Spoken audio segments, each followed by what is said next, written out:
Another week into the Tides of War, another thing to unlock. Week 3 of Overture is now underway, and we have another set of challenges this week that focus on vehicle gameplay.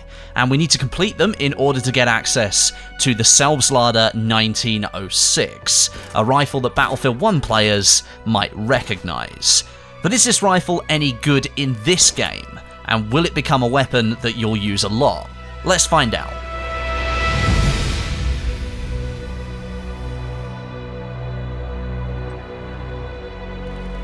Now, as with the previous 2 weeks of the Overture Chapter, to unlock the new Selbstlader 1906, you're going to need to work your way through the tree of challenges. There are 2 full paths this week, with branches off of those, creating different routes around different challenges, but essentially, one main route focuses on infantry challenges, where you're going to be interacting with vehicles, and the other is very vehicle-dominated, where you're controlling the vehicles, and you're going to learn about vehicle versus vehicle gameplay. Now, considering the Selbstlader 1906 is a weapon coming to the Recon class, it's kind of strange that most of the work is centered around vehicle destruction, although there are some hints of Recon in there as well.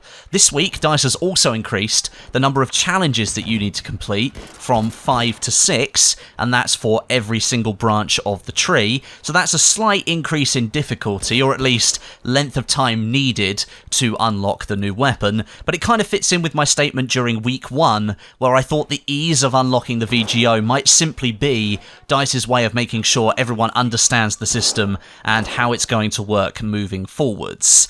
I did yet again have issues with unlocking this weapon, the Tides of War challenges just not tracking during certain matches. That's extremely annoying, and it's something that DICE simply has to fix for the next chapter of the Tides of War, but diving in and out of different servers, I did manage to get things unlocked after a few hours or so.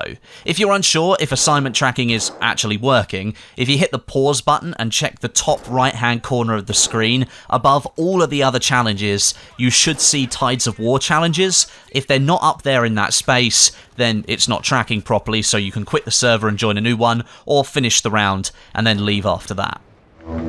Okay then, first of all, starting things off, everyone needs to complete Frail Structure, where you have to deal 200 damage to vehicles. That shouldn't be a major issue. My advice, go to Assault, equip Panzerfaust, fire it at vehicles, you should be fine. You then move forward to the first split, and depending on what type of playstyle you mainly stick to in Battlefield 5, you'd probably be better served picking one or the other. For infantry players, pick the top route. Here you're going to need to complete 3 challenges before coming to another choice later down the tree. First challenge is called AT Infantry, where you need to deal a further 200 damage using assault equipment, so if you completed the first challenge by playing assault and using the Panzerfaust, just carry on doing that. It's probably the best way to do it. The second one is called Trouble Ahead, and you have to spot 5 enemy vehicles using recon equipment. I'd recommend using the spotting scope and just clicking when you see enemy vehicles. You'll do that in no time. And the third one is Frontier Maintenance. Repair 100 damage to vehicles using the support class. So for this, you need to use your Fortifications Hammer. You get that out, and when you walk up to a vehicle and you try and click on it, it will turn into a repair icon, and you'll be able to repair friendly vehicles if they've taken damage. But be aware though, drivers of vehicles tend to like to self-repair things, and whilst they do that, it can mean that you're going to help them less by getting out of the tank or out of the vehicle and repairing them from the outside. So if they know you're doing it, you're going to get lots of points throughout a round, but if they don't realise or they ignore the fact that you're helping them, you're not going to get as many points. So maybe find a friend to squad up with and do it that way. If you're more the vehicle player, then you can choose the lower branches, and here you have a couple of different options. The main path includes Air Superiority, where you need to deal 500 damage using airplanes, Vehicular Dominance, where you need to capture one objective in a vehicle, and Single Sight, where you need to kill an enemy further away than 50 meters whilst in a vehicle. There's also a small branch off around the Air Superiority challenge, where you can complete Bird Hunt, where you need to deal 100 damage to airplanes. And this might be a good option if you'd like to take the vehicle route, but you aren't a good flyer, and you're not going to have any hope in hell in getting those 500 damage points you need from that other assignment. So it's nice to see that DICE added that, just in case you're not a good pilot. Now, once you've got through those to the option further down the tree, you're still presented with clear infantry and vehicle paths, but you can switch over if you want to. The infantry path asks you to complete perfect placement, where you need to deal damage to a vehicle with anti-tank mines, and the vehicle path asks you to complete armoured might, where you need to call in one vehicle reinforcement as squad leader. Between those two, I'd say pick the vehicle path. Armoured might is much easier to do if you are squad leader or even in a squad and someone calls in that reinforcement vehicle. That's really easy to do towards the end of a round. Perfect placement, unless you know where tanks are going to be on the map and you just want to put down the anti-tank mines and leave them there, it could take a while before you get that damage you need.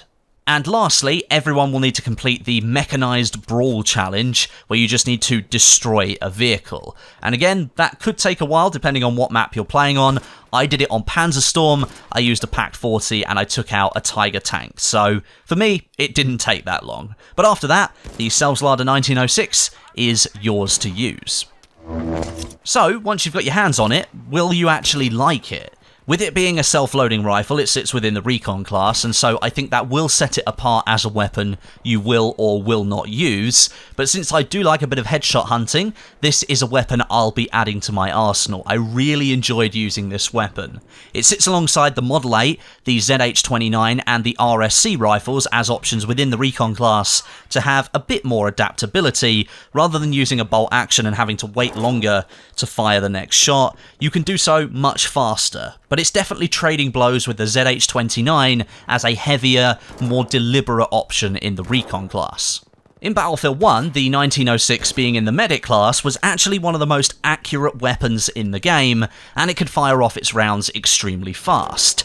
Here in Battlefield 5, it retains the accuracy traits, but it comes with a lower rate of fire, and that kind of matches its new role actually. The upgrade path and different specializations that you get to choose from definitely lean it into being a marksman machine, but depending on what options you choose, you're either going to end up with a weapon that's highly geared towards long-range combat with that deadly accuracy, or a slightly more adaptable rifle that can compete at the mid-range and stand a chance against the fully automatic weapons. So at level 1, you can choose between quick aim or bipod. I chose bipod here, and that's helped me with the upwards recoil when I'm firing off multiple shots at enemies, and it steadies my fire a little bit. Being a recon soldier, most of the time you're likely going to be operating at range, so if you want, you can deploy this on cover. That's going to really help you, and if you want to prone and you want to be that camping recon player, then the bipod is definitely going to help you there. Level 2 gives you a choice again, but this time between barrel bedding or quick reload. This is where you get to decide if you want something that's more adaptable or truly specialised. I went for the specialised route here and I chose barrel bedding, and that increases your aimed accuracy. Now, quick reload would be a better option if you're planning to operate at mid-range and be a little bit more aggressive as a recon player. It'll save you some time if enemies are close by, and my goodness, does the 1906 take a long time to reload. Single bullet reload animations only, so even at long range you need to make sure you're covered before hitting the reload button, because it will take you a hot minute before you can start engaging again. Level 3, there is no choice here. Whatever you picked at level 2, you're going to have to stick to that side of the tree. So I've applied light and stock. That means I can move 60% faster whilst aiming down sights. That's really helpful with the 1906. The option on the other side of the tree is swings and swivels. That's going to increase the speed at which you switch from sprinting to your weapon being ready by 15%. And again, that will help in more frantic scenarios if you want some adaptability. And level 4, here you get a choice between recoil buffer and high velocity bullets. Here, I actually went with the recoil buffer. That gives me slightly less upwards recoil and a slightly easier time of hitting targets either in the mid or long range. This means I gave up a 10% increase in bullet speed, which would have been more helpful in long range engagements, but I think it's a worthy trade-off if you've already got the hang of bullet drop and leading your targets in Battlefield games. It's something I've got used to since I started playing games in the Battlefield franchise, and now it's just simply part of the game for me, so I picked the other option. During live gameplay, the 1906 is a hard-hitting, deadly weapon, as long as you're accurate with it. 5 bullets housed within the internal magazine doesn't give you much margin for error, but it does give you the ability to take down 2 players before having to reload. The 1906 is a 2-shot kill in most scenarios, and since you can equip a 3-time scope, the opportunity for headshots is quite high as well, increasing your chances of landing multiple kills without having to reload. At longer range, where more accuracy is definitely needed, with your target being that much smaller, engagements can extend into the 3 and 4 bullet to kill range, and that's most likely because your target has popped on some medical bandages, and then you need to make up for that with more damage, but a quick 1-2 to the body can send an enemy crashing to the ground before they even know what hit them.